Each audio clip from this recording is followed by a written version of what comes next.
liquor shop owner's daughter. She just takes the pack, shakes it near the head. Suddenly she sees something is leaking. She just takes a little bit and puts in the mouth, says, beer. Child says, no. Takes a little more and tastes it. And asks, wine? No. Then she says, all right, I'm giving it up. Please tell me. You tell what it is. Child says, puppy dog.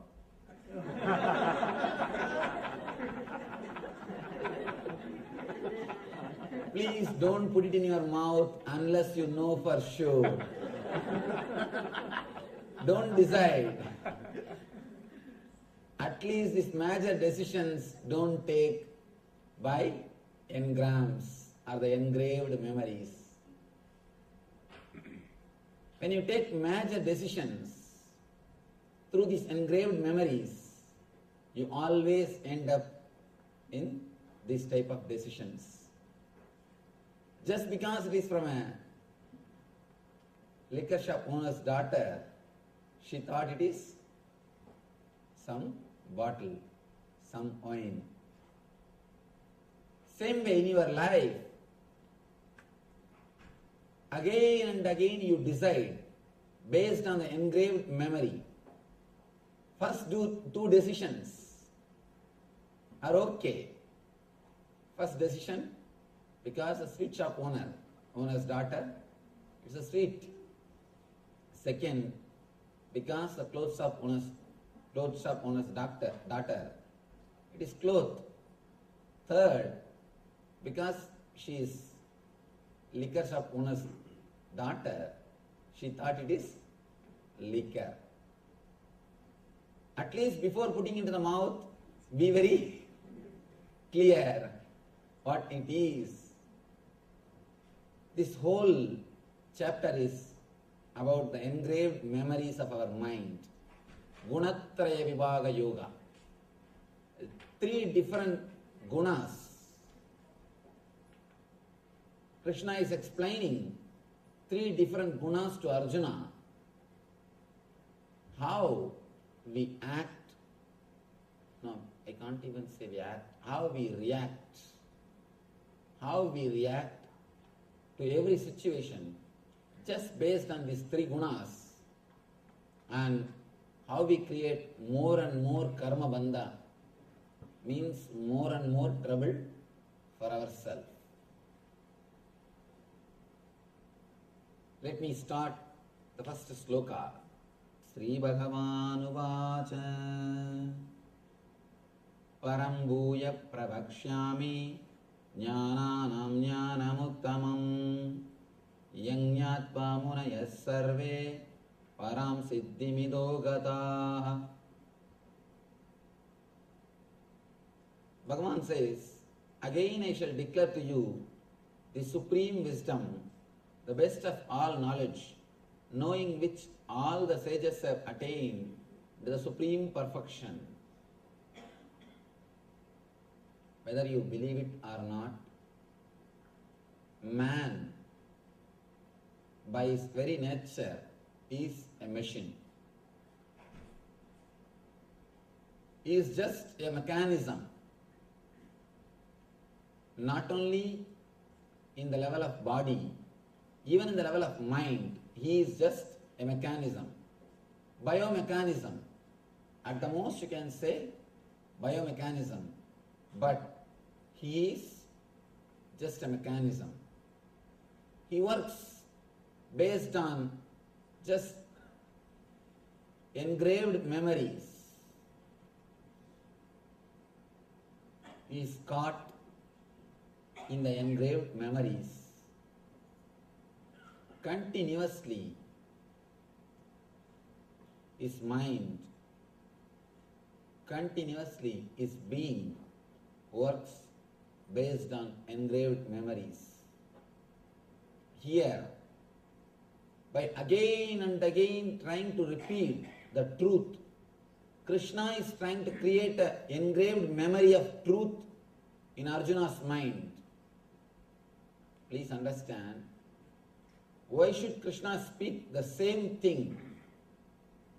Literally same words he is using. Literally same words he is using. Again and again same words he is using. Why? Why should Krishna speak again and again the same thing? The other day I was telling, Krishna is a master who is result oriented. He wants what he wants. He is not ready to compromise.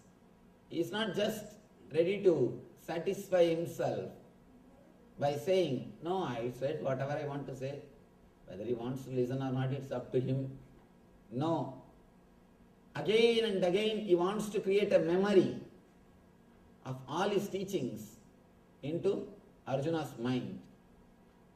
Even if Arjuna misses one time, he may catch next time.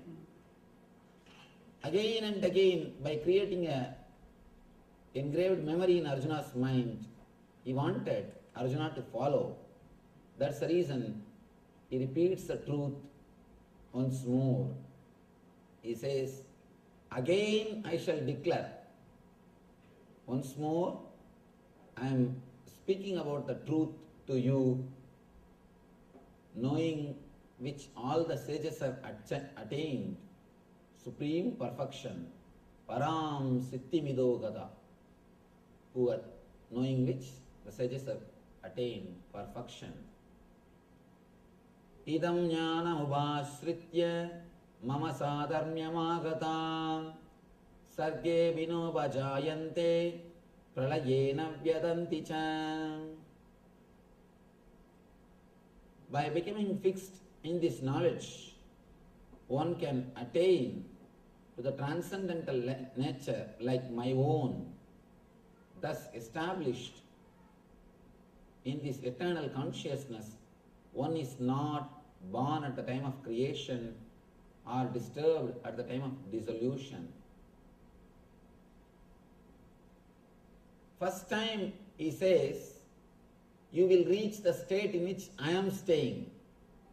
All these days he was telling, worship me, surrender unto me. Now he says, you will achieve the same state in which I am staying. And one can attain to the transcendental nature like my own. Itam jnanam upashritya mama sadharmya magata.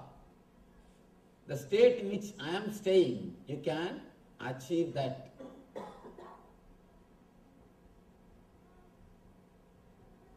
I think Krishna is the first master who is courageous and bold enough to declare enlightenment is available for everybody. Anybody can achieve it. It is not just an accident. It is an incident, you can create it. It is not just an accident. See, till Sri Krishna, all the Upanishads or Brahma Sutra, they all speak as if enlightenment is an accident. Some gets, nobody knows why they got it and why we can't get it, how to get it. No, nobody knows. All they know is some people are blessed.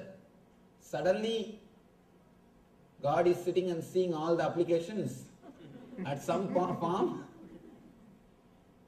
He says, all right, yes. And immediately the person gets the enlightenment. But Krishna is the first master who is clearly declaring how to write application or how to present your resume, how to achieve it.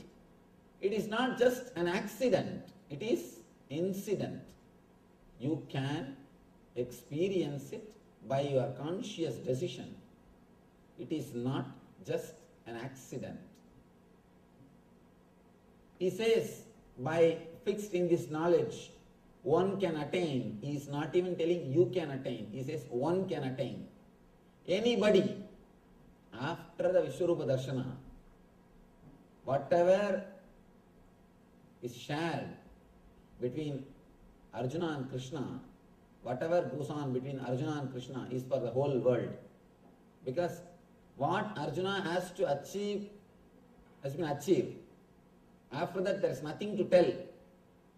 This whole thing from 12th chapter, in 11th chapter, he experiences the Vishwarupa Darshana. From 12th chapter, all these teachings are for whole world. It is recorded for the sake of whole world. Scientist is a man who creates a formula to reproduce the things in the outer world. Spiritual master is a man who creates a formula to reproduce the experiences of the inner world. Here, Krishna says, by established in this knowledge, you can achieve the experience, or you can establish yourself in the same state in which I am staying, like my own, mama, my own. You can achieve the state in which I am staying. Krishna declares, this truth will directly lead you to the state in which I am established. Sarva yonishu kaunteya murtaya sambhavantiya dasam brahma mahat yonir agam beja pradapita. Understand that all species of life, O Kaunteya, are made possible by birth in this material nature, and that I am the seed-giving Father.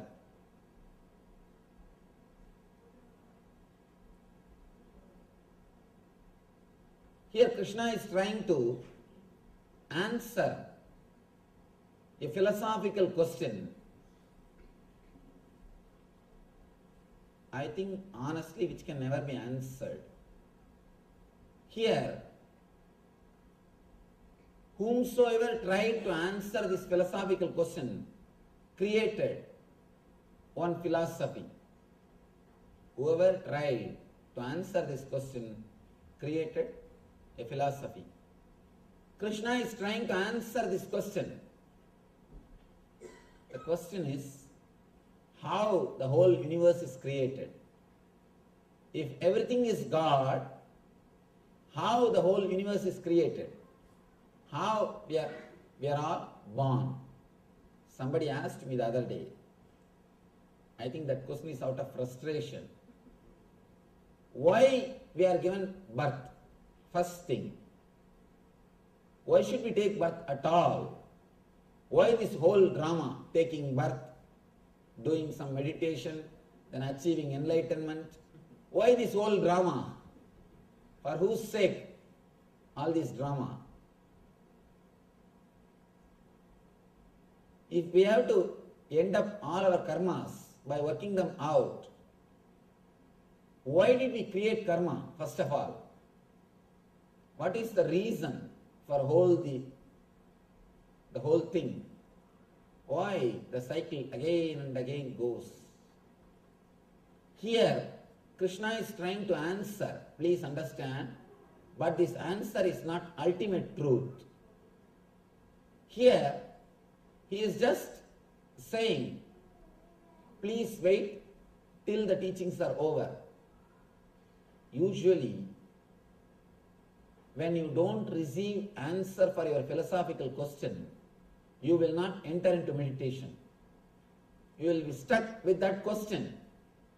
Again and again you will be thinking of that question. Again and again you will come back to that same question. Here, Arjuna is trying to again and again come back to that same question and get stuck. Krishna, for the sake of meditation, just for the sake of giving understanding to him, he gives answer. See, it's like the other day I was telling the same example. There is a formula. X plus 2 is 4. In the beginning, the teacher will assume, let us assume x is equal to 2. Replace 2 in the place of x. Then 2 plus 2 is 4. Solution is, the formula is solved. The problem is solved. Then he says, because the problem is solved, now let us understand x is equal to 2. But till he comes to the conclusion, he has to assume the x is equal to 2. The moment he assumes x is equal to 2, if you start arguing, why should it be 2? Why not 3? Why don't you assume it as a 4? We can't solve the problem. Once you solve the problem, you know x is 2. You will understand logically. But before solving, when you start, you need to assume x is equal to 2. Some assumption has to be made so that you can proceed to solve the problem. Here, Krishna also makes a small assumption and proceeds, solves the problem. Once he solves the problem, naturally we can understand what is assumed is truth. What he assumed is not a lie. But when he started assuming, it is assumption. When he started the formula, when he started working out, it is assumption. Here he says the same thing. He gives one idea which is not ultimate truth, which is comparative reality, which is comparative truth. He says, I am the Father. I am the Father. Pita. I am the root cause. I am root for everything. But this word of Krishna can be understood only when you experience the consciousness of Krishna. But till you experience the consciousness of Krishna, it is just assumption. Here, even if it is assumption, it's okay. Proceed with this assumption into the next chapters, into the next slokas. Suddenly, when you see the result, you will understand whatever you assume is truth. Once the problem is solved, all the assumptions which you made is understood. All the other assumptions are, you understand them as a truth. Here, Krishna makes this assumption so that you will understand the truth. Sattvam rajas tama iti guna prakriti sambhava nivatnandi mahabaho dehe dehi namavyayam. Material nature consists of three modes: goodness, passion and ignorance. Once more I want to tell you, the translation is not complete because we don't have the word for sattva, rajas, tamas. These three words you can't translate.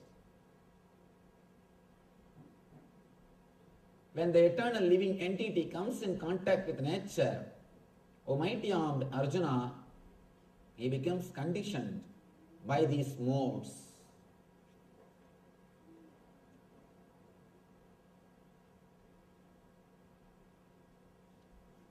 Krishna clearly explains. Here he starts the whole teaching. He explains clearly how we are caught in three different mental setups. How we work through three different engraved memories. One is sattva, another one is rajas, third one is tamas. But here the translation says goodness is the word for sattva, passion is the word for rajas, Ignorance is the word for tamas. No. Exactly, they are not equivalent words. Let me explain the concept. Understand, there is no equivalent word for it. We can't give any equivalent word. Sattva means the engrams which leads you to bliss, the engraved memories which leads you to joy, the memories which leads you to ecstasy. Rajas means the memories which leads you to restlessness, the engraved memories which leads you to sort of excitement, which leads you to work intensely and which makes you active. Third, tamas. Tamas means the engraved memories which leads you to depression, which leads you to laziness, which leads you to dullness. Engraved memories which leads to ecstasy and bliss is sattva. Engraved memories which leads you to restlessness, anger, emotional imbalance is rajas. Engraved memories which leads you to depression, dullness, low mood is tamas. Small example. You are sitting in a car and going. Somebody is driving. Slowly you are lost in thinking. After half an hour, when you are lost in thinking, suddenly you remember some person or some place who disturbs your mind. By remembering him or that place or that incident, you feel disturbed. The moment your mind feels a little disturbed, you come back to awareness. Sometimes you see, I should not think about him. Let me think of something else. Sometimes you will even speak these words out. You will even do the action, small action.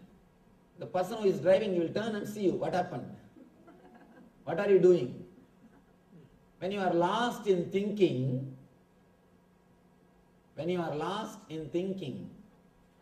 some memories comes up which makes you feel depressed or dull, disturbed, and suddenly you come back to awareness and you say, what am I thinking? And sometimes you even loudly say this, I should not think this. Hey Devada, you say, oh God, what am I thinking? What am I thinking? I should think of something else. All right, let me think of something else. Your hands move. Suddenly you express some words which is not directly related to the outer incident. And the person who is driving asks what you are thinking, what you remembered. Suddenly you are mumbling some words. Suddenly you are talking something. So be very clear. The engram which automatically comes up, the engraved memory which automatically comes up. In Sanskrit we have a beautiful word, samskara, which automatically comes up and which leads you to depression or negative mood. This is called tamas. Sometime, suddenly some thought comes up in your mind. You think, I will not leave that fellow. I'll see that he learns a lesson. I will not leave him. You are sitting and thinking of something. Suddenly your hand moves. I will not leave that fellow. I'll take him to task. I'll see that he learns a lesson. These engrams which makes you to do these things, which makes you active, anger, violent, these engrams are called rajas. and very rarely you get sattvic engrams. Because of that, I can't give any example. Sattvic engram is an engram which you don't get usually. You can think this way. Sattvic engram is a thing which we usually don't get. Usually, we are caught between rajas and tamas.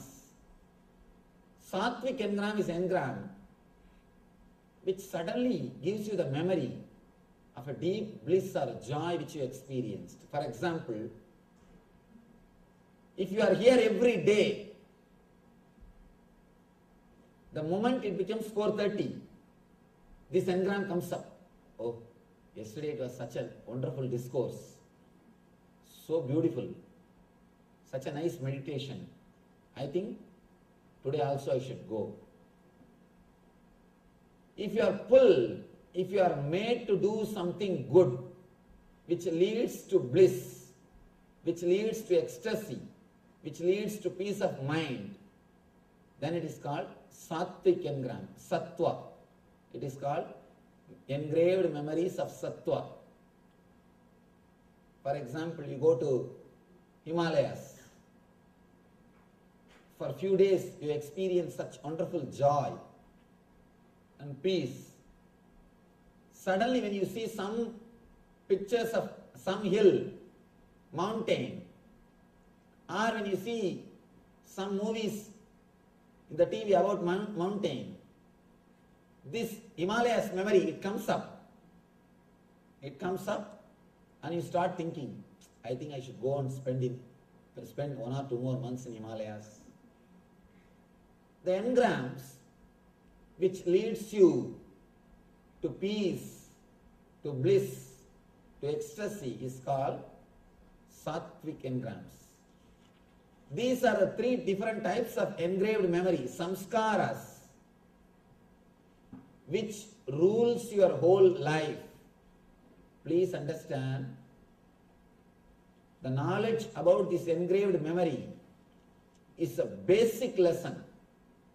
Anybody who wants to live, he should know this science. It's like a owner's manual for a person who has got mind. If you really have brain, all right, even brain word is not right, mind, this is owner's manual. Without owner's manual, when you use a product, either you miss the whole thing, or you miss lot of things which is available in that product. There are so many things which you can do with computer. There are hundreds of things which you can do with a calculator, which you don't know. You use that calculator just for basic few purposes. Plus, minus, only for few purposes you use. And you don't use the calculator for so many different things for which it can be used. Same way, when you don't know this owner's manual for mind, gunatraya vibhaga yoga, that's what Krishna calls understanding about the 3 different set of engraved memories, samskaras. When you don't understand about these 3, you miss the whole thing. Many times you miss the whole thing. Or you miss so many different things which can be done with that product. So many different things which can be done with that product. You can do so much with your mind. You don't do. Either you miss or miss when you don't know, when you don't have the owner's manual. Here this is owner's manual for mind. We may ask, why should we know about the samskaras? Really, what is the use? What way are they going to help us? First thing, samskaras are not dead memories. Again, we don't have an equivalent word for samskara in English. If you have to enjoy Shakespeare, you have to go to the original language. His language, not even today's English. You have to go to his language. Same way, if you have to understand the great truths, you must know at least a little bit of Sanskrit. Whenever I tell people, learn a little bit of Sanskrit, they think I am trying to spread Sanskrit language. I tell you, no. For spirituality, a little Sanskrit knowledge will really help you, because so many technical terms you can directly understand. Directly understand. The word samskara, let me give you the exact meaning or the idea expressed by that word samskara. Samskara is not engraved memory. The engraved memory, which is alive and active, which has got power to pull you down and make you move, which will make you travel in that same path again and again, is called samskara.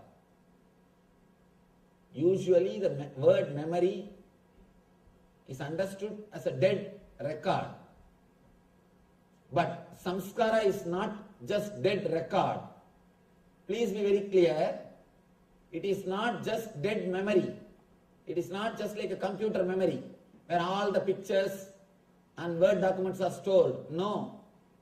It has got power to pull you again automatically and to make you walk in the same path. It has got so much of power, automatically attracts you. It calls you and makes you travel in the same path. By you walking in that same path, the engraving gets little more deepened. The memory goes little more deep. It is a living memory. It is not dead memory. The more you travel on that memory, the more you live with that memory, more it becomes part of your being. It travels to your deeper level consciousness. Here, today, Krishna is trying to explain step by step how you are caught in these three levels of memories and how you are again and again pulled and pushed by these three memories. It's almost like having three wives. Really, if you have one woman in your life, enlightenment is luxury. If you have two women in your life, enlightenment is option. If you have three women in your life, enlightenment is compulsory. You cannot live without enlightenment. You cannot live without enlightenment. The other day somebody asked me, how can Krishna have so many girlfriends? I tell you, that is the solid proof he is enlightened. With so many girlfriends he survived. That's the solid proof he is enlightened, no doubt. That is solid proof he is God. Only God can manage. Here, he gives you a clear understanding how to live with all these three, some engraved memories. And one more important thing you should understand, because these memories are living energies, they are not just dead, they are living energies. See, when they are living energies, they can do something bad as well as they can be put to use to do something good also.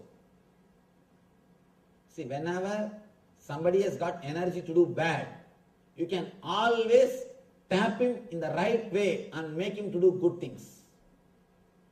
I have seen in my life, in my experience I tell you, nobody else puts so much of effort and goes to the depth of meditation like prisoners.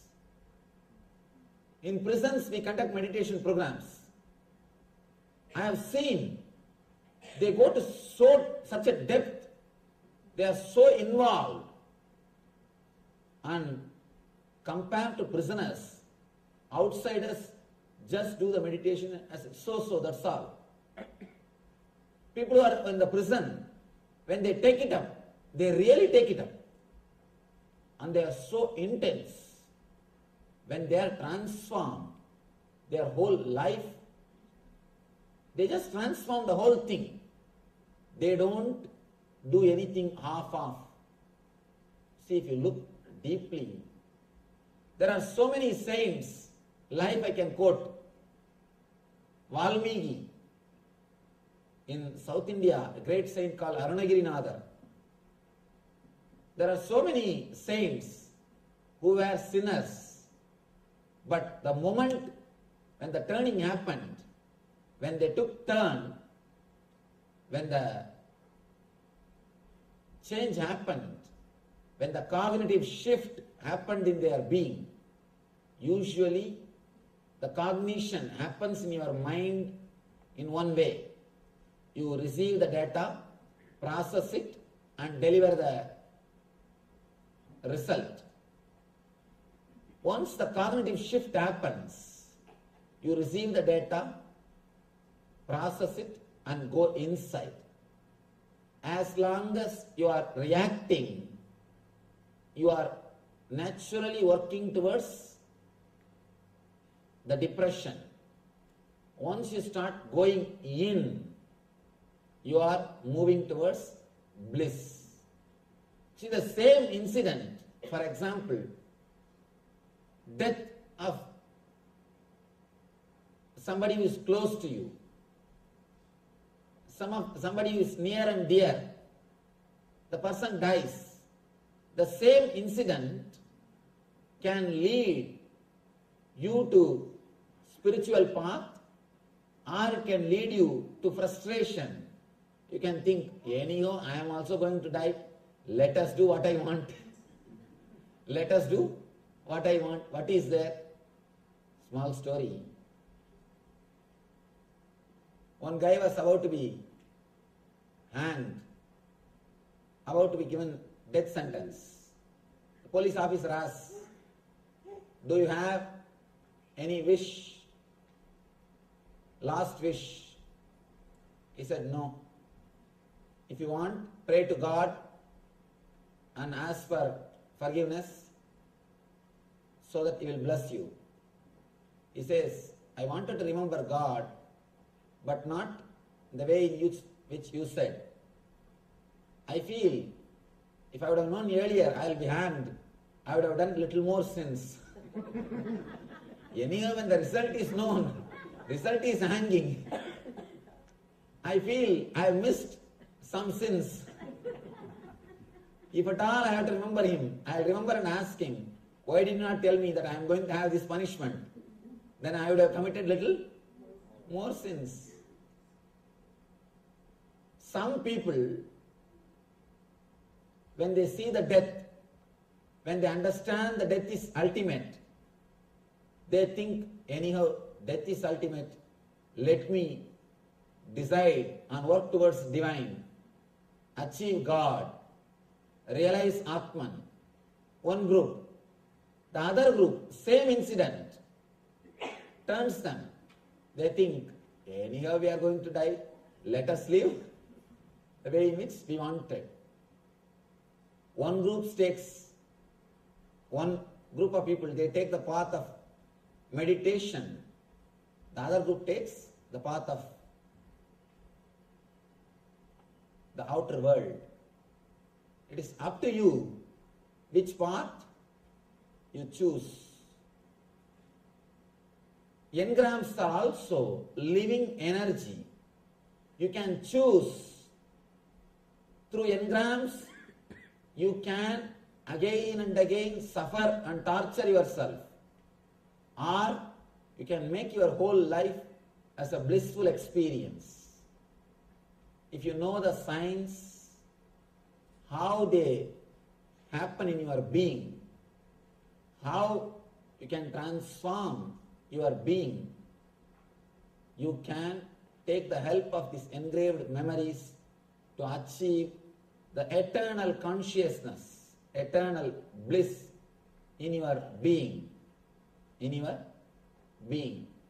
How these engrams, engraved memories, disturb your mind, and how you can transform your very being.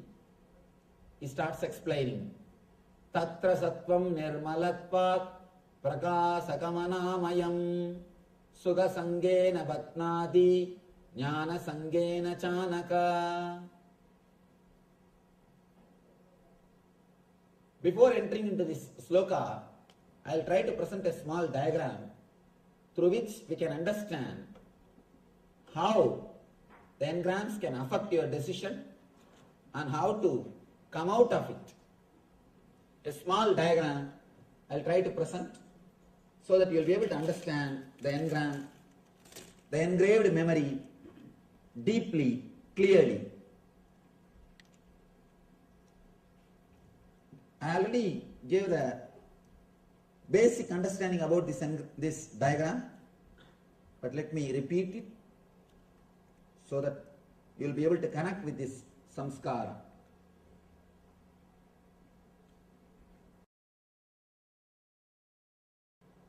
Please understand how we receive any information, data from the outer world, and how we process them and how we take decisions.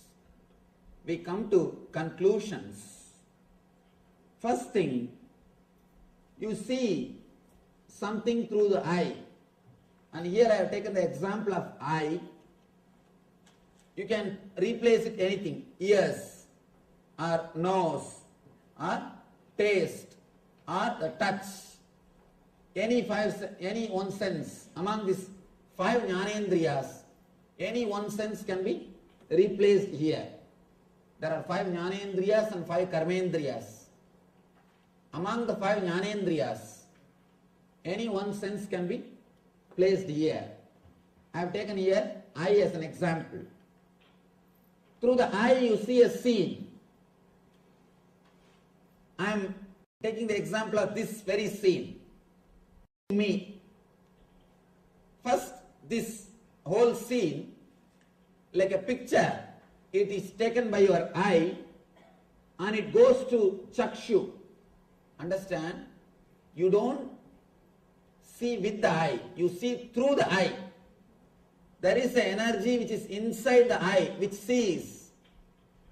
There is an energy inside the ears which hears. Ears by themselves can't hear. That is why when you are sitting and reading some book, even if alarm clock goes, you will not be able to hear. If somebody presses the calling bell, you will not be able to hear. You will not be able to hear that sound. And if husband or wife walks in, you will not know if you are sitting and reading. Of course, if it is late night, all wives will know when the husband is coming. Sneaking inside the house. Small story. This guy wants to go to police station. This guy goes to police station to see a thief who came into his house last night and took all the money. The police officer says, no, you can meet him only in the court. In the court you can say whatever you want to say. Here you can't talk to him. He says, no, just I wanted to learn, how did he enter the house without waking up my wife? I am trying for so many years to do this. I am not able to do. How this guy did, this guy did, just I wanted to know that. Anyhow, there is something inside your eyes which sees. That is what we call chakshu. See, the whole scene is converted into a file with which you can do the process like a digital signal processor in computer. the software language, the chakshu is almost like a digital signal processor. If you have to work on anything, whether it is a sound or a light or a photograph, first it has to be converted into a digital file.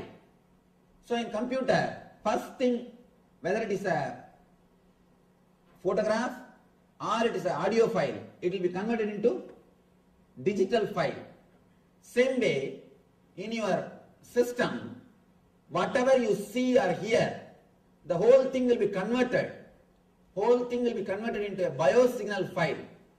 Just like a digital file, it will be converted. The conversion happens in this chakshu area only. Then the file starts moving step by step. File goes to chitta. Please understand, if you understand this one thing, the whole life can be transformed. You know where you are where you are reacting, how we are reacting, and how we make big decisions with our assumptions and suffer. Just like if you remember the first story, without thinking, just by imagining, maybe it must be some liquor, and you just put the finger in your mouth. How we do that mistakes, we can understand if you understand this one diagram. The file goes to chitta. Chitta means memory. The place where all the past memories are collected. Of course, all these places are related to memories only. This is the one part where the work of excluding happens. When the file reaches this place, the excluding process starts here. Na iti, na iti. This is not, this is not. Neti, neti happens in this area. Your chitta starts telling, seeing this file. I am taking the example of this scene which you are seeing now. First you are seeing me. The whole scene is photographed and goes here. It becomes a biosignal file. The file is taken to chitta. Chitta says, this is not a tree. This is not an animal. This is not a plant. This is not this. This is not that. That excluding process happens in this area. Then the file goes to the mind. Mind tries to identify. This is a human being. He is wearing saffron robe. He is standing in the stage. The identification process, iti, iti, this is it, this is it. That process happens in the mind. Here neti, neti, here iti, iti. This is not happens in chitta. This is it, this is it. Identification happens in manas. Then the whole file goes to buddhi. Buddhi is the place where the whole trouble starts. And here the analysis starts. What way I am related to this file? What way I am related to this scene? What way I should respond to this scene? According to the buddhi, if your past memories with me, if they are good, immediately you refer. What happened with yesterday lecture? What happened with earlier when I met this type of situations? You see, if your buddhi refers with the past memory, and it will decide if the past experiences with me, if it was pleasant, then you decide, let me stay and listen. If the past experiences are not pleasant, if you felt boring, then you say, this is not the place for me, let me go. If you take like a straight decision, then it's okay. But the problem is, if you had some problem with some other person who was wearing the saffron robe, that engram will be there.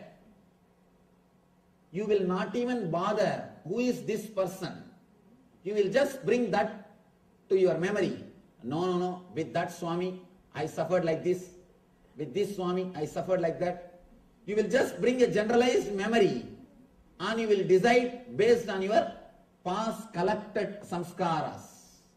That is where you start making the trouble. You start creating trouble.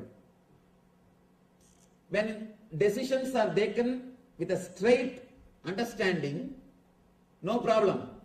But most of the time, you collect and connect the engrams which are not directly related to each other. Which are not directly related to each other. For example, if you see somebody wearing white dress, if you are hurt by somebody who was wearing white dress, the moment you see that white dress, even if you don't want, that memory will come back.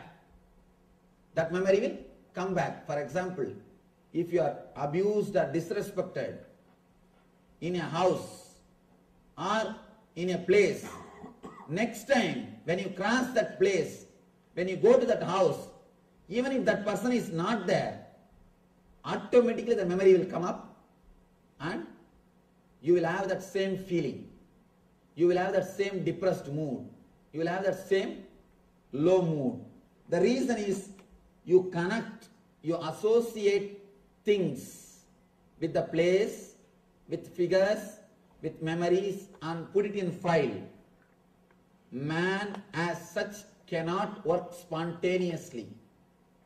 So he has to take some system, some method, some way to reduce his processing work. Naturally, he opts for some way of arrangement of his memories. So when you take some way of arranging memories, you miss the real life. See, first few months you live with your husband or wife. After 3-4 months, you make a clear idea about her or about him. After that, please be very clear, you don't live with husband or wife. You just live with your imagination, with your understanding about her. After that, whatever she does is wrong. Whatever he does is wrong. You come to a conclusion. If at all there is something right, you say, by mistake I think you did these things. By mistake you did this right. By few months you come to a conclusion about the other person. You create an engram.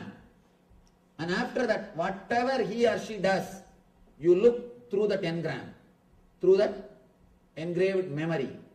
Only first few days, you are ready to respond spontaneously. You are ready to respond spontaneously. The problem is, even in the first few months, you already have memories of your friend's experiences. My friend is tortured. My friend's wife used to torture him. My friend's husband used to torture her. You have the collected memories of your friend's files. And the moment your wife starts doing something which will not be anywhere related to that memory, immediately you project that. Especially movie. If you have seen some mother-in-law, some daughter-in-law,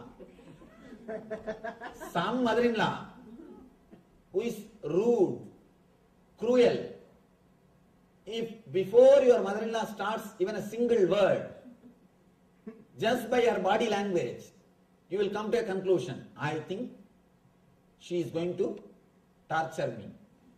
And before she starts, let me start. And you are all out.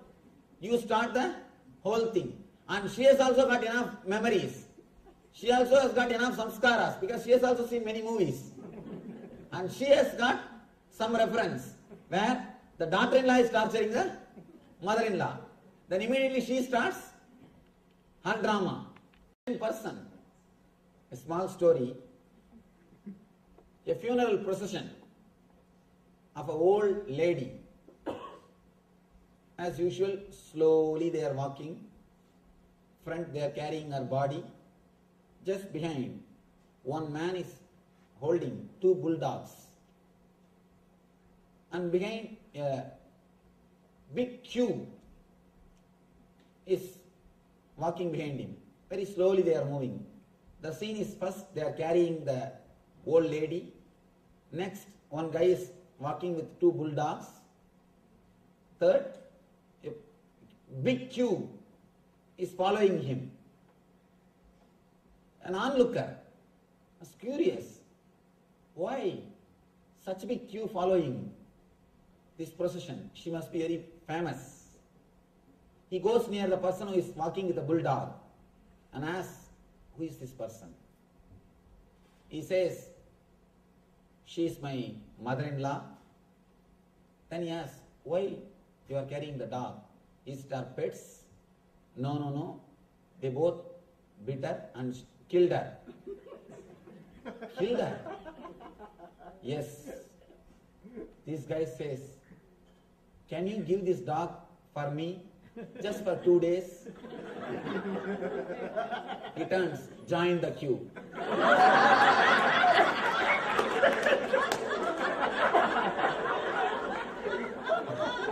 Join the queue.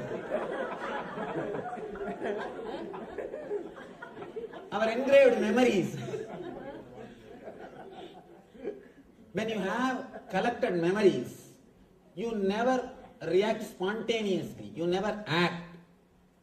All your decisions are clearly predestined. Please understand, again and again people ask me, Swamiji, our life, is it predestined or free will? Please understand, the more engrams you have, more your life is predestined. Because you will go only in the same route. The less engrams you have, your mind is, your life is, you will have more freedom. The number of samskaras will decide whether you will have free will or your life will be destined. For example,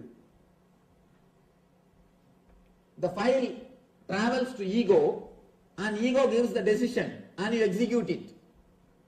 If there are more engrams, when the file travels every table, each engram is a table. Each engram puts the signature and writes his opinion. One engram, for example, the same example let us take. You seeing me and are you being here? One engram says, no, I had some Swami in my life. He was a blessing. He helped me so much. I think I should sit here. This engram signs, yes, we will sit here. The next engram, no, I read in newspaper, the Swamis do this, do that. There are enough of stuff which goes on, especially in India, abusing Swamis is a fashion.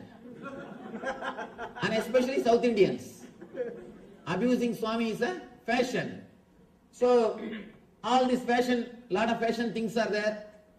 So naturally you will say, no, all these memories are there. Should I sit? Or what should I do? Here this engram says doubt. It signs. And the file goes next. No, yesterday I attended. Really what he is speaking makes sense. I think I should sit. This engram signs, yes. By the time file reaches here, the ego takes all the yes and all the no. And it comes to a conclusion. Whether it says yes or no, that's not a problem. But you already wasted so much of time and energy in this small decision. Already you wasted so much of time, so much of energy in this one simple decision. For example, if you are sitting in the office, morning around 9 o'clock, you don't have to do anything. Just sit and worry, get stressed out, you will have shoulder pain. If you are stressed out, worrying 15 minutes about something, you will have shoulder pain. How many of you experienced? Just 10-15 minutes, you will have shoulder pain. Nothing else needs to be done.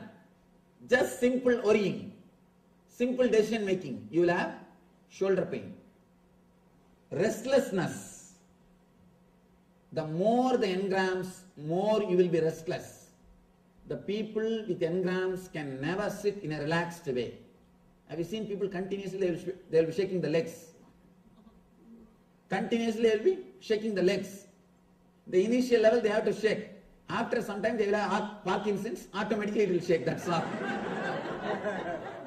In the initial you have to shake with effort. After that, automatically it will shake. The stress, people with stress cannot sit quietly.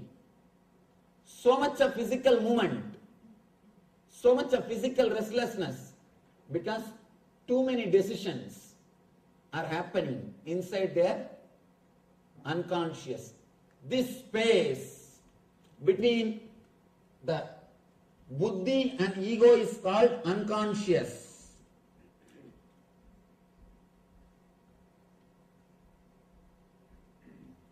This space is called unconscious. Because you will not know what is happening in this space. You will not know how many tables are here. This is like a government office, Indian government office. If 300 tables are there, the file has to move all the 300 tables. And when it will move, and who will sign what, and what, final result what it will come, neither you know, nor God knows.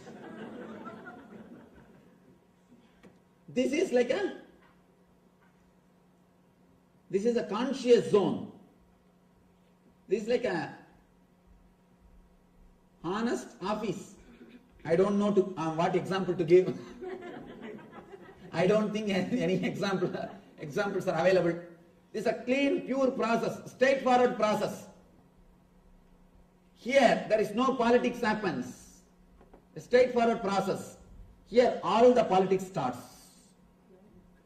For example, according to the data collected and processed in this level, you know smoking is injurious to health. According to the simple, straightforward data, you know smoking is injurious to health. But when time comes, suddenly you decide, let me smoke. How the file takes a quantum leap. How the decision is totally changed. When the file travels in this area, here there are engrams which says, no, last time when I smoked, I really felt good. I felt relieved from all the stress. Actually, if you want to get rid of any stress, instead of smoking, have a tight shoe. Because the tight shoe, when you have a tight shoe, all other worries will be forgotten. You will forget all other worries. Smoking and having tight shoes is one and the same. By smoking, you are trying to forget. By creating bigger problem, you try to forget the smaller problems. The same logic with the tight shoes also. Have tight shoes. Automatically, you will forget all the smaller worries. All the smaller problems. Here, all the past memories. I smoked, I felt relieved. I had all my stress, all the stress disappeared. All these things happens in this area. Because of that only, suddenly you decide which you never wanted to decide. Suddenly you shout, and after 10 minutes you start repenting. Why did I shout? I always wanted to control myself. I always wanted to keep a smiling face. Or at least I always wanted people to tell that I am having a smiling face. Either I want to keep, or I wanted people to recognize me as a smiling person. Why did I shout? You repent. You decide. Suddenly, you react suddenly because of these engrams. There are so many decisions which you take out of these engraved memories and repent, suffer later on. How these engraved memories disturb, torture or twist your decisions, we will see in the next slokas.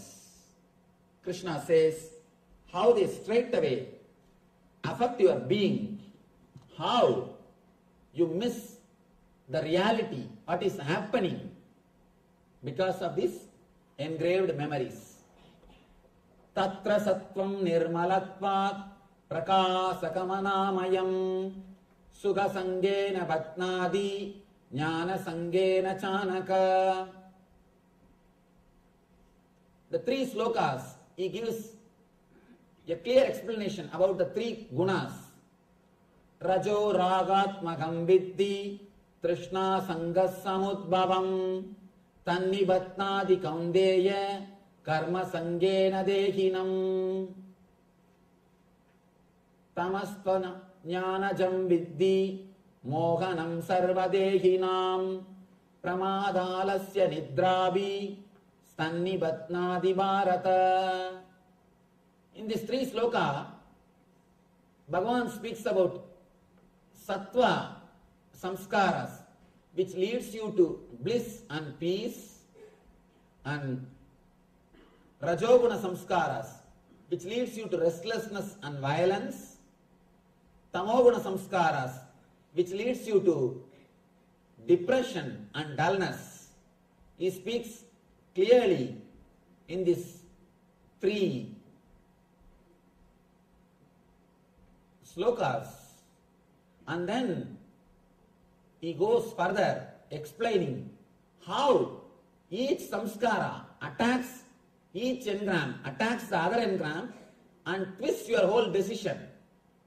For example, if you have a radio which is not working properly and suddenly you receive 2-3 stations at a time. In one station, cosmetic product advertisement is going on. In the other station, about agriculture, some instructions are going on. And the third station, some drama is going on. Some comedy drama is going on. Suddenly you get the instruction. First it says, please spray little pesticide. Then next it says, and wipe your face clearly. Third it says, I think you should brush your teeth properly. And fourth it says, yes, after that, put little more pesticide. And the next word says, yes, with your mouth wide open, you should allow this to happen. If all these instructions mix and match, if it comes and you try to execute it in your life, you will end up in difficulty. Same way, here are different engrams of sattva, rajas and tamas. You are trying to work with all the three, and all the three are crisscrossing each other. How they create hell in our life when they crisscross each other. Please understand, intelligent people collect arguments and pass judgment. Most of us collect arguments to support our judgment. Already the judgment is ready. To collect the judgment, we support arguments. Look into your life, how many times we did this. Of course, even to look into our life and see how many times we did this, we need intelligence. Two things. If you have power, just out of arrogance, all right, even if you have done mistake, what is there? You will take it, you will just brush it aside. That's one attitude. Might is right. That's the first thing. Otherwise, you will suffer with guilt. Please understand, guilt never comes to unintelligent man. Of course, I am going to tell you to drop the guilt, that is different. But guilt comes always only to an intelligent man who is really thinking of dharma. Only for him guilt comes. Person who is in instinct level, he will never have guilt. The person who is in the intellect level, he will have guilt.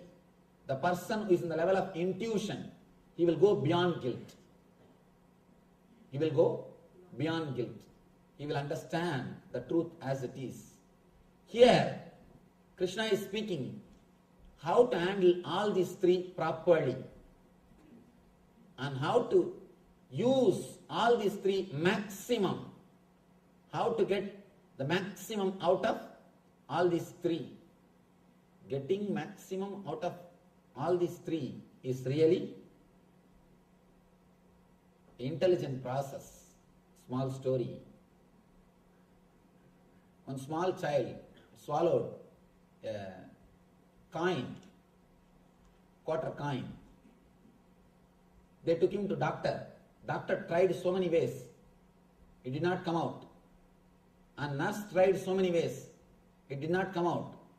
Nearby one friend was standing. He tried so many ways. It did not come out. The passerby, he saw this whole thing and said, "Sir, can I help?" They said, What can you do? Just give me 1 second. He did something. Simply the boy vomited the coin. The coin came out. Doctor was surprised. How did you do that? I am a doctor. I am not able to get the coin out. How did you do that? He says, I am an income tax officer. I can get money out of anybody. I can get coin out of anybody. You cannot do that. So now, Krishna gives the tips, techniques to get maximum out of these three gunas, these three samskaras.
the universal consciousness or the cosmic experience, Arjuna was not able to establish himself in that experience because of the fear. Always you miss the first experience because of fear.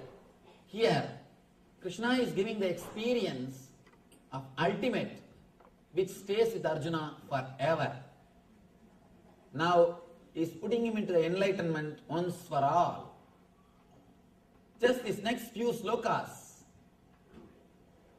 Krishna is putting Arjuna into that experience of enlightenment. He is waking him up. He is just waking him up to the ultimate truth. Once a person goes to Zen master and asks, Master, how can I become Buddha? Master just gives him a good slap. And the story says, suddenly he became awakened. He experienced the Buddhahood in himself. Of course, then Master explains, if Buddha comes to me and asks, how can I become Buddha? What can I tell? I can only just shake and tell, you are that. You are that. Wake up from the sleep. Slap your face and wake up from the sleep. Nothing else needs to be done. Here, Krishna just totally wakes up. He just shakes the Arjuna and waking him up from the long slumber which we call samsara sagara or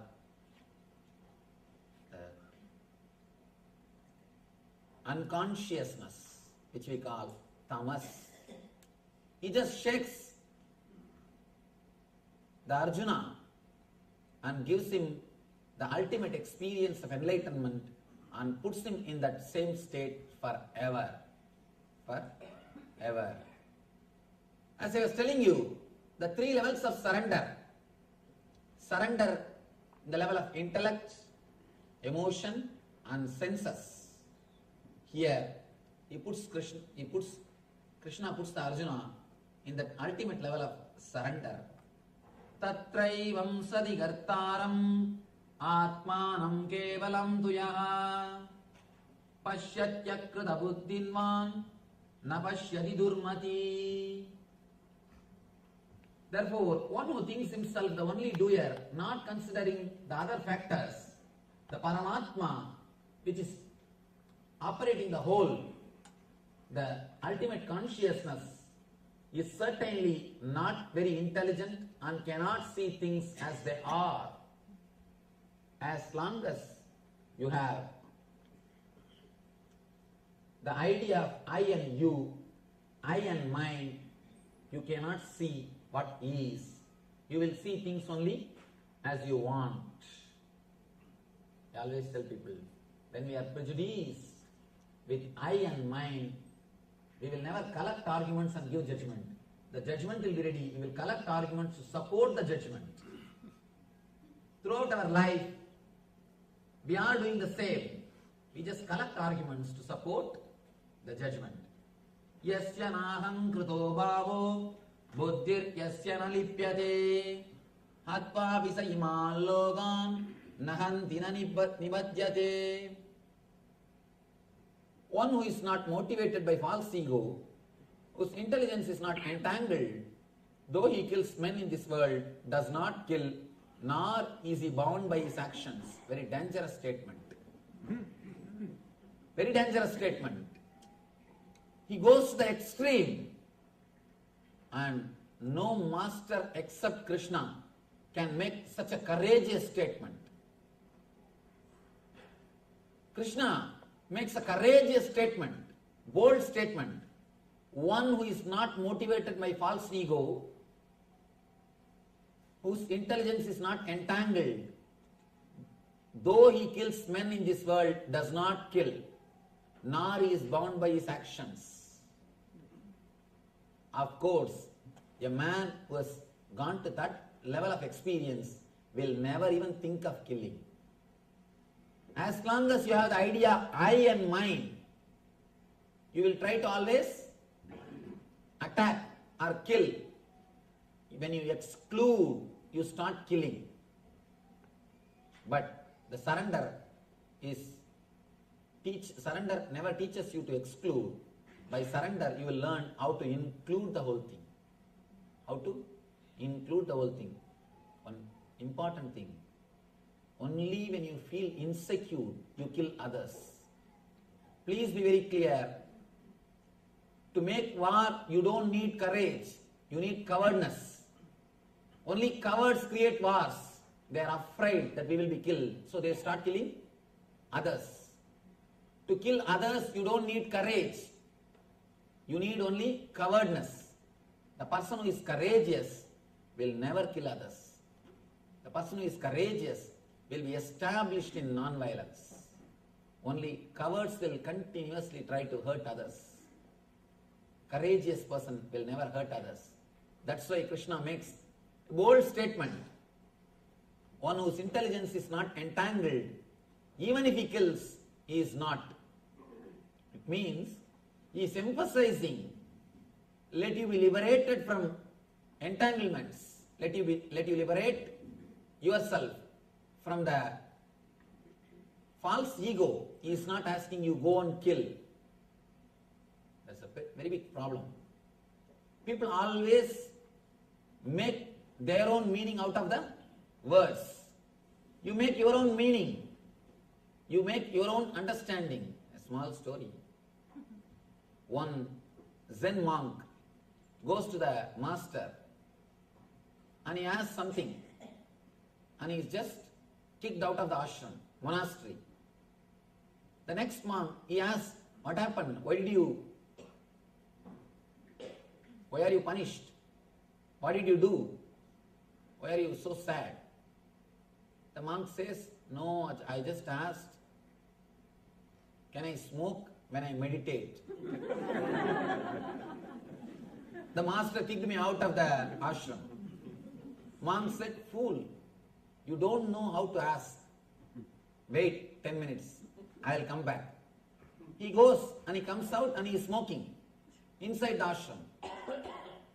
The monk who is punished, he asked, what is the secret? Tell me. No, I went to the master and asked, can I meditate when I smoke? I asked the master, can I meditate when I smoke? Same thing. I know how to put it. Sometimes you need to know how to present. Of course, don't make your own meaning out of this statement. This statement means be liberated from false ego. Don't start killing. These two ideas. Smoking at the time of meditation, meditation at the time of smoking. Two different things. You can do meditation at the time of smoking, it's okay. But don't smoke at the time of meditation. You can meditate at the time of smoking, but never smoke at the time of meditation. Means taking the other meaning. Here Krishna says, one who is not motivated by false ego, one who has experienced, he is the truth and he is the whole, he is the ultimate. Even if he kills, he is not killing. Out of this statement, make the right meaning. By this word, Krishna inspires you to experience the truth. He is not inspiring you to go around and kill everybody. We need to make the right understanding out of this statement. Small story. A Jew, an Italian, and a Pole. All the three guys, they go to an interview in police academy. First, Jew enters into the room. Officer asks, before we give admission, we wanted to have a simple test of general knowledge. He asked, who killed Jesus? Jew said, Romans. He said, all right, tomorrow you can join the academy. You can go. Next person, Italian came. He asked, the officer asked, who killed the Jesus? He replied, Romans. All right. Tomorrow you can come and join. Third guy came. Officer asked, who killed the Jesus? He said, I am not sure. Then officer says, all right, you can go back, think, you can take 1 day, then come back and tell me. He comes back to the evening. He comes back to the house in the evening and he tells his wife, see, first day itself, they gave me a murder case to analyze.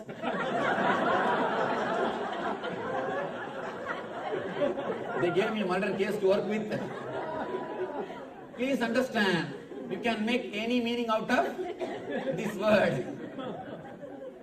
You can make any meaning out of this word. Do not make a wrong meaning out of this statement. When Krishna says, a man who is not caught in the false ego, even if he kills, he is not killing. He means liberate yourself from false ego. It doesn't mean go around and kill people. We should understand the truth behind this statement. But only a master like Krishna can give such a solid, courageous statements. Jnananam jneyam parinyata trivida karma chodana karanam karma kartedi trivida karma sangraham. All these things constitutes action. All these things are reason for anything to happen. And the next sloka he continues. Bhaktyam abhijanati yavan yachasmi tattvataha tado mam tattvado jnatva visade tadanantaram. One can understand me as I am, as a supreme personality or the ultimate, by surrendering all these things into me. Bhaktya. When you just relax from all the bubbles which you collected just to support you or what you think as you, when you relax, then you understand the whole is me. You are not just a part, you are whole. And here he says, when one is fully consciousness, when one is in full consciousness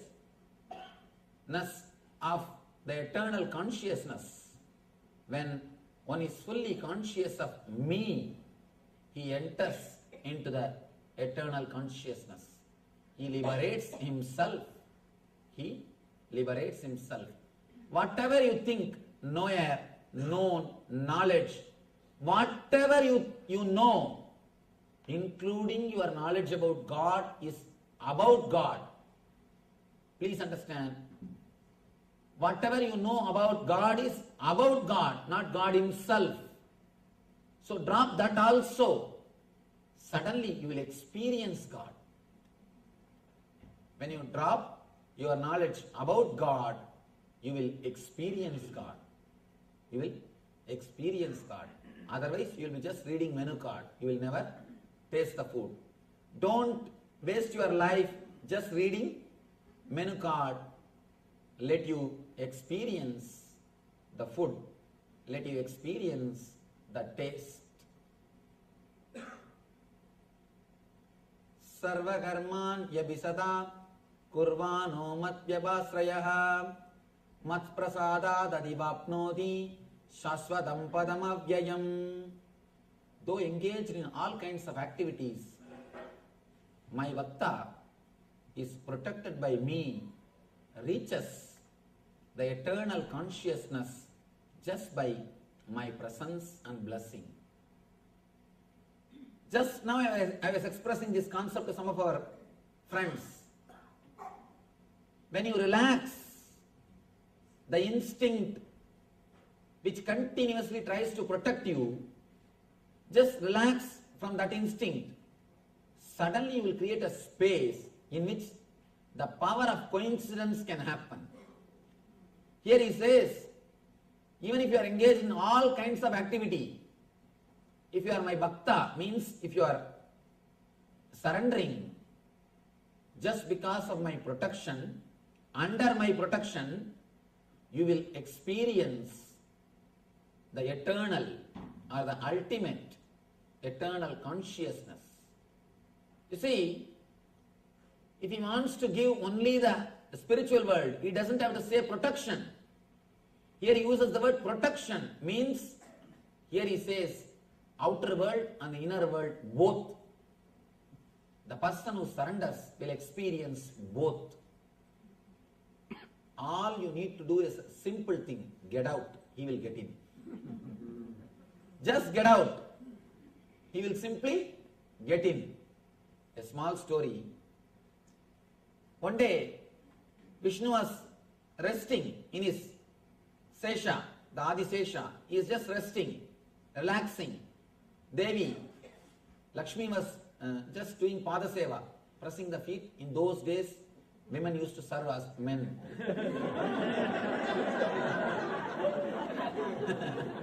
In those days, Puranas say, women used to serve men. So, she was serving Krishna, she was serving Vishnu. Suddenly, Vishnu got up and ran for few steps. After a few minutes, without sitting in the Garuda Vagana, he came back. He called Garuda, Garuda came, he ran to sit on the Garuda to go somewhere. But the moment Garuda came, without sitting on Garuda, he came back. Without sitting on the Garuda Vagana, he came back and sat. Lakshmi asked, what happened? Suddenly you rushed and you did not even go. The moment you saw the Garuda Vagana, you came back, what happened? Vishnu says, below, I saw one of my devotee, he was sitting and meditating on me. One antisocial element, another one person, he was throwing stones to attack, to disturb my devotee. So I ran to protect him. Suddenly I saw this guy who was meditating. He opened his eyes and he picked up a stone to attack him back. Then I thought, all right, you yourself protect yourself. I came back. When I saw he is protecting himself, he is defending, I came back. I am sitting here. Understand? When you protect, he just rests and relax. When I use the word protect, I am not asking you not to lock your house. No. I am asking you to drop the survival of instinct, the instinct of survival. The survival instinct, which is continuously torturing you, which is continuously killing you. I tell you, the instinct to survive is the great killer. Nobody else kills you so much except the instinct of survival. If somebody kills you, he will kill you only at one point. Only once you will die from his hand. But the instinct of survival, continuously, every moment it kills you. Every moment you go through that expression, that experience. You go through that experience. All you need to do, just surrender the instinct to survive. You will suddenly wake up. And Krishna says, I protect you. Of course, intellectually you can never understand. Intellectually you can never understand this. How can I be protected by somebody who gave statements some thousands of years ago? By somebody, how can it be possible? How can I be protected just by surrendering my survival instinct? And only I have to protect me. You always have problem. A small story. One born blind man, he went to the doctor and asked, doctor, can you do something and give me my eyes back? Doctor said, don't bother. I'll do something. I'll do a surgery. You will have your eyes. After that, you can walk without the stick. Blind man said, doctor, I can understand that you will do a surgery. I can understand I will have my eyes back. But how can I walk without stick? By and by, stick has become part of his being. He started thinking, I cannot walk without stick. Intellectually, you cannot convince him. You can walk without stick after the surgery. You can't. But once the surgery is over, automatically you will throw the stick away and you will start walking. Same way I tell you, for you to exist, there is no need for instinct of survival. Survival instinct is not necessary for you to exist. Just surrender. Allow the surgery to be done on your being. Allow the operation to happen. You don't need fear or the instinct, the survival of instinct to exist. But you always ask the question, how can that be? How can I live without fear? Just like this blind man can never be convinced intellectually. He can never be convinced. He can walk without stick unless the surgery happens. Only when the surgery happens, only when he gets his eyes back, only after the experience he can understand he can live without stick. He can walk without stick. Same way, only when you surrender, only when you relax from the instinct to survive, suddenly something happens to you. The new consciousness happens to you. Then automatically you realize, you experience, you can live without the survival, the instinct to survive and instinct to possess. Without these two, you can live. Your life doesn't need instinct to survive and instinct to possess to experience the truth, or your life doesn't need instinct to survive and instinct to possess even to live in the material world. That is what Krishna means, under my protection. Under my protection, it means he himself takes care, his very energy. Actually, when you surrender the instinct to survive, you create a space in which the power of coincidence starts working. Automatically things fall in line. Automatically you are protected and you are taken care. Here, Krishna goes to the next step of explaining the truth. Tameva saranam gaccha sarva bhavena bharata tat prasadat param santim sadanam prapsyasi saswatam. He starts giving experience now. Krishna starts the radiating of eternal consciousness. He starts radiating the eternal consciousness. He is putting Arjuna into that consciousness, into that enlightenment. Just take few minutes and please relax at least for these few minutes from all the thoughts and ideas which is going in your head.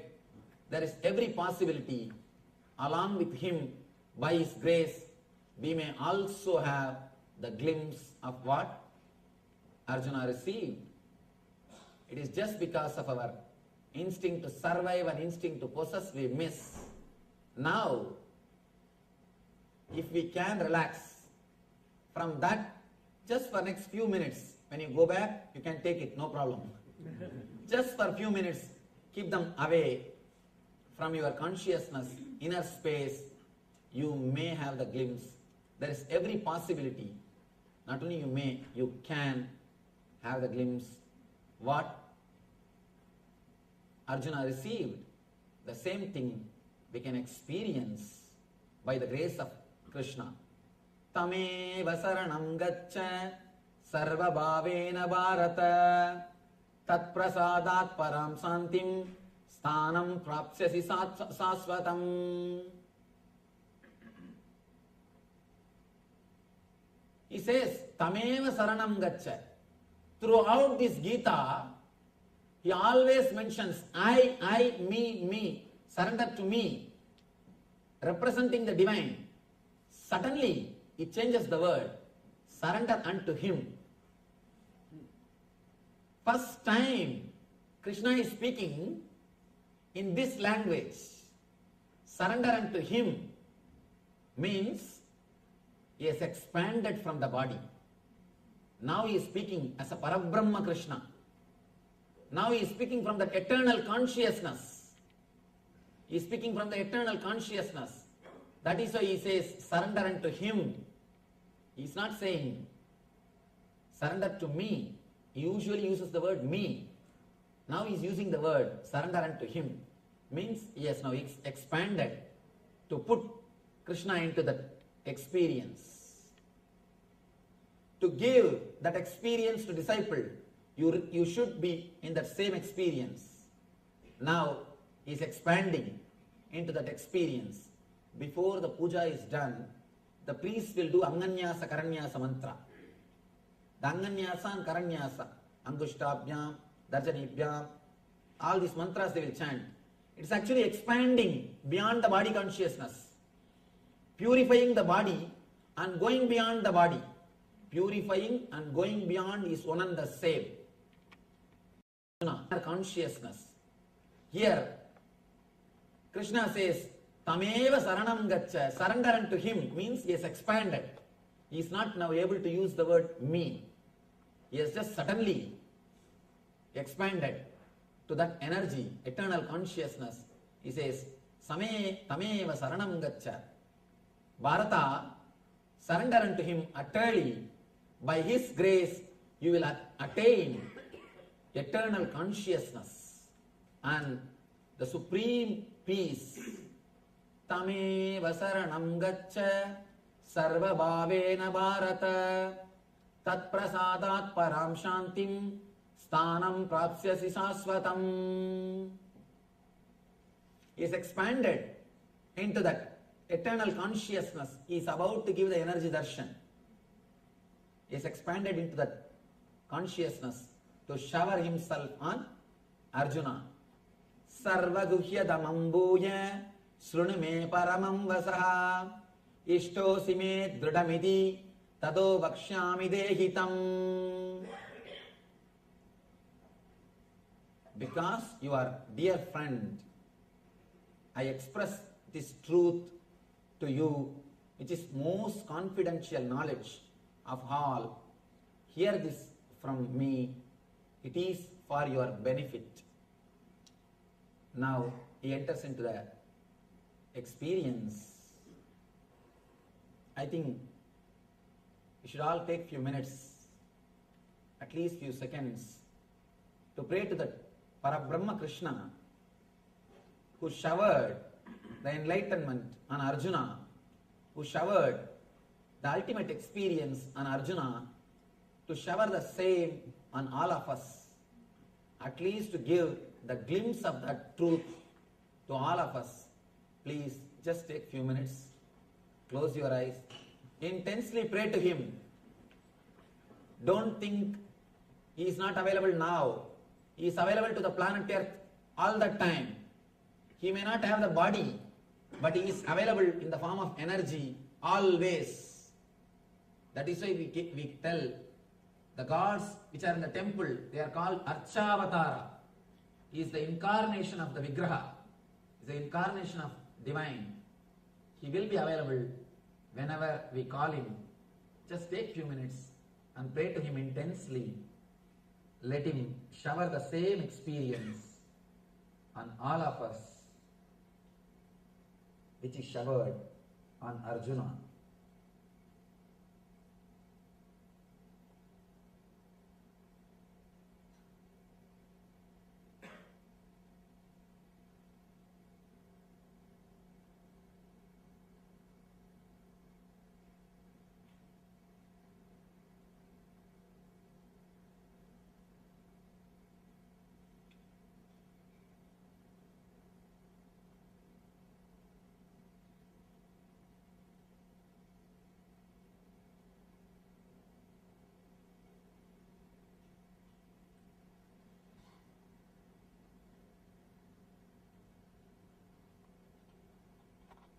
Relax and listen to the words of Krishna. Manmana bhava madbhakto Madhyajimam namaskuru Mame Vaishyasi Kaundeya Pradijane Priyosi me Manmana Pava Matbhakto Madhyajimam namaskuru Mame Vaishyasi Satyam De Pradijane Priyosi me. Always think of me, become my devotee, worship me, and offer your homage unto me. This is the way you will come to me without fail. I promise you this because you are my great bhakta and dear one to me. Now he comes to the ultimate teaching, which is the essence, quintessential essence of all the teachings, the ultimate thing, and he just wakes him up just by this one sloka. Through this one sloka, Krishna wakes up Arjuna and puts him into the Krishna consciousness, eternal consciousness, enlightenment. Here Krishna starts, Sarvadharman parityajya mam yegam saranam vraja agam tva sarva bhavebhyo moksha yikshami ma suchaha.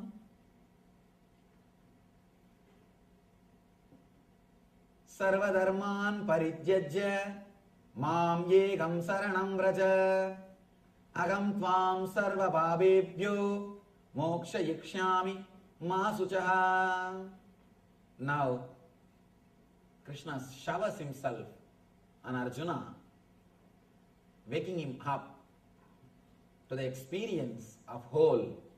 He says, Sarvadharman parityajya, give up everything, whatever you know as dharma, as a life. Dharma means the rules and regulations of the outer life and rules and regulations of the inner life. Whatever you know, let you drop everything and just surrender unto me. I shall deliver you from everything. Do not fear. He just gives the abhaya. He just gives the complete abhaya. Sarvadharman parityajya mam yegam saranam vraja agam tvam sarvabhavebhyo moksha ikshami ma suchaha. He just liberates Arjuna just by this one word. He just gives the ultimate experience to Arjuna by this one sloka. He makes Arjuna to drop everything and gives him the conscious experience of the ocean. He is telling, just drop all the idea which you collected about the bubble. Relax and realize what is. You can't even tell it is an ocean because even the idea of ocean is your idea about ocean. It will not be ocean. Even if we say you will become God, it will be your idea about God. But here, he just makes Arjuna explode into the Krishna consciousness, into the eternal consciousness. Sarvadharman parityajya mam yegam saranam vraja agam tva sarva bhavebhyo moksha yikshami ma suchaha. Now Krishna liberates Arjuna and gives the experience of ultimate permanently to Arjuna. You can't call him anymore as Arjuna because he has become Krishna. He has achieved the Krishna consciousness. Now only Krishna exists. When only Krishna exists, you can't even say Krishna because as long as the Arjuna and Krishna both are there, you can say one is Arjuna, another one is Krishna. Now there is no two. only one, and we have no name for it. Now that energy showers. Adyeshyate chayayimam dharmyam samvatamavayo jnana yangyena dehanam ishtasyamiti memati. He blesses the whole universe. Now he blesses the whole universe with his grace and compassion. How he showered on Arjuna and how he made Arjuna to experience him and merge Arjuna in himself. That same consciousness now showers on the whole world. I declare that whoever studies this sacred conversation achieves jnanayanya, achieves the same consciousness and same space of my eternal consciousness. He blesses all of us by his grace, giving this assurance and blessing. Adyeshyate chayayimam dharmyam samvatamavayo jnana yanyena dehanam ishtam syamiti me madihi. He blesses all of us out of his compassion and tremendous grace that we all are his own, and he blesses all of us that we will achieve him through this jnana yajna. Jnana yajna means offering ourselves in that knowledge, completely purifying ourselves in that knowledge. Here he promises, whoever studies this sacred conversation, this truth, they achieve me because of this jnana yajna. They disappear into me because of this is jnana yajna. When you put anything into the fire, it disappears into the fire. Nothing remains. Same way, when you put yourself into the Gita study, you will not be there. You will not be there as you are. You disappear into him. You disappear into him. Only he remains. Only he exists. Only he stays. Now, completely, the whole experience of truth has descended on Arjuna, and his blessings are with all of us. Let us pray to the ultimate consciousness to put us all into that same experience, in that same energy. Relax into that same energy. The grace and compassion of Sri Krishna, the grace and compassion of Parandama, the grace and compassion of Parabrahma Krishna, who showered on Arjuna and on all of us.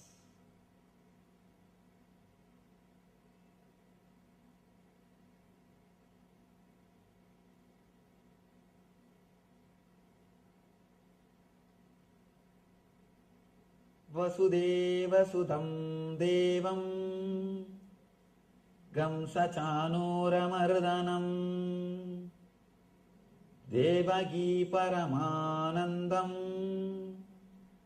Krishnam Vande Jagadgurum.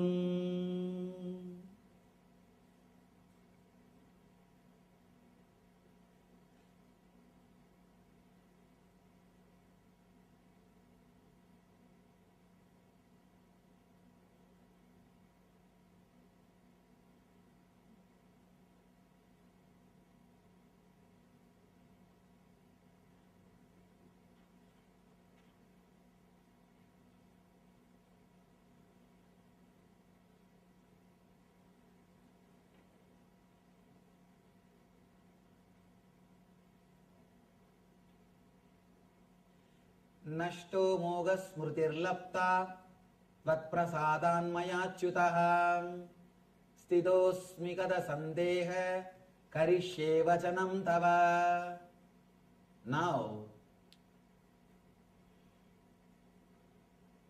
whatever consciousness working through Arjuna, because we cannot use the word Arjuna anymore, that is expressing the gratitude, overflowing with the gratitude. O Krishna, out of your grace, the illusion has disappeared. I regained my memory. He is not telling, I achieved something new. He is telling, suddenly I realize the truth. Suddenly you realize you are ocean. You don't have to achieve it. You just have to remember it. You just have to regain the memory. Reclaim the memory which you lost. He remembers and he says, I am free. Now I am firm and free from doubt and surrendered to your being. And out of deep gratitude, he just overflows. And now Sanjaya is describing, again Sanjaya comes back to the scene, because now neither Krishna can speak nor Arjuna can speak. Both of them are in a different mood. Arjuna has disappeared and Krishna is in that ecstasy. Both of them are not in the mood to speak. Sanjaya started when Arjuna was in depression. He was describing the scene because Arjuna is in depression, not able to speak. Krishna is not starting to speak because nothing to speak. In that time, Sanjaya was speaking. Then again, when Krishna was giving first experience, Krishna is in the highest conscious mood and Arjuna was in that ecstasy. Again Sanjaya came to describe the scene because both of them are not in the mood to speak. Now Sanjaya comes back again. Not only both of them are not in the mood to speak, they are not there to speak. Now Arjuna has disappeared into Krishna, and in the Krishna consciousness, in the pure space of Parandama or Parabrahma, nothing is there to speak, to express by words. Sanjaya comes, Vyasa pradasaschattruva netat guhyamaham param yogam yogeswarat krishnat sakshat kadayata swayam Vyasa prasadasrutat vanedat guhyamam aham param yogam yogeswarat krishnat sakshat kadayata swayam. Sanjaya says, by the mercy of the Vyasa, I heard these most confidential talks directly from the master of all mysticism, Krishna, who was speaking personally to Arjuna. Now Sanjaya expresses his gratitude and his joy and his ecstasy, hearing this whole thing. I heard this whole thing just by the grace of the Vyasa. Vyasa means Guru. Understand, always, especially in North India, wherever they study the scriptures, that seat is called Vyasapita. The book and the seat is called Vyasapita. By the grace of the Vyasa, the whole truth is revealed to me, because Vyasa is the Adi Guru. Vyasa is the great master. So by the grace of the master, I heard these truths directly from Krishna and experienced the ultimate ecstasy. Rajan samsmritya samvadamimam adbhutam keshavarjuna yo punyam rishyami cha muhurmuhu. He says, O king, he is talking to Dhritarashtra, O king, as I repeatedly recall this wondrous and spiritual dialogue between Krishna and Arjuna, I take pleasure, great ecstasy, being thrilled at every moment. Muhur muhuhu. Whenever I remember, I am just filled with ecstasy, or I am overflowing with ecstasy. This truth fills me, fills my being completely. I am just showered by the divine grace He is just expressing his joy, his bliss. Tacha samsmritya rupamatyatpudam hare vishmayo me mahan rajan rishyami cha punah punaha. O king, as I remember the wonderful form of the Lord Krishna, I am struck with wonder more and more, and I rejoice again and again. He has nothing to say, just he is flowing. He is not even thinking what he is talking. He is just overflowing with the whole ecstasy. And here he ends the whole conversation beautifully. Yatra yogesvara Krishno yatra partho dhanurdaraha tatra srir vijayo budhir druvanidir madir mamaha.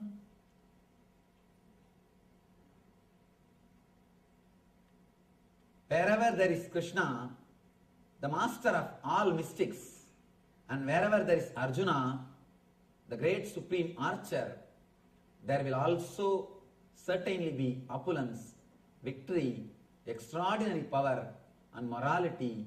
This is my opinion. Here he ends the whole thing with a beautiful, auspicious blessing, and he says, wherever the Krishna means the name of the Krishna, wherever the name of the Arjuna exists, in all that place, all the victory, all the morality, all the prosperity, all the wealth, all the divine positive energy will shower here. He concludes with this sutra, with this sloka. Yatra yogesvara Krishno yatra partho dhanurdaraha tatra srir vijayo budhir druvanidir madir mamaha. Gitasu Upanishatsu Brahma Vidyayam Yoga Shastre Sri Krishna Arjuna Samvate Moksha Sannyasa Yogo Nama Ashtadashodhyayaha.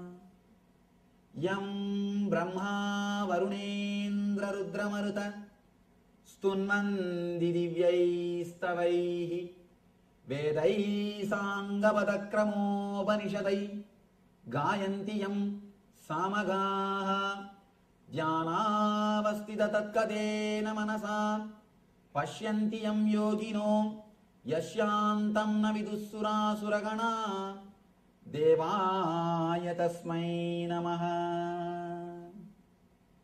Devaya Tasmai Namaha. Here ends the ultimate teaching of Parabrahma Krishna to Arjuna, starts our enlightened life. Here he ends the teachings. Here the teachings end and our enlightened life starts. Let us take few minutes to give the gratitude to all the great masters. First, the great master who showered these great truths to the whole universe, Sri Krishna.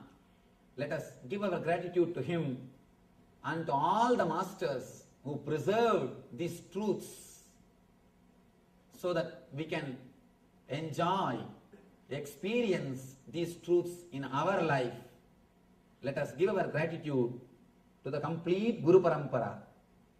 Narayanam Batmabhavam Vasishtam Shaktim Jatat Putra Parasaram Cha Vyasam Sugam Gauda Padam Mahantam Govinda Yogindra Matasya Sishyam Sri Shankaracharya Matasya Bhatma Padancha Hasta Malakanja Sishyam Tam Trodakanvar नास्तिककारमन्यन् अस्मद्गुरुन् सन् ततमानतोऽस्मि। श्रुतिस्मृतिपुराणानाम् आलयं करुणालयं नमामि भगवत्पादं शङ्करं लोकशङ्करं। शङ्करं शङ्कराचार्यं केशवं बादरायणं सूत्रभाष्याकृतौ वन्दे भगवन्तौ पुनः पुनः। यद्वारे निखिलानि लिम्बपरिषत् सिद्धिं विदत्ते निशम् श्रीमत्श्रीलसितं जगद्गुरुपदं नत्वात्मा तृप्तिं गतः। लोकाज्ञानवयोधपठनतुरं श्रीशङ्करं षण्मतं रामकृष्णं च नित्यानन्दं ध्यायामि ज्योतिर्मयम्।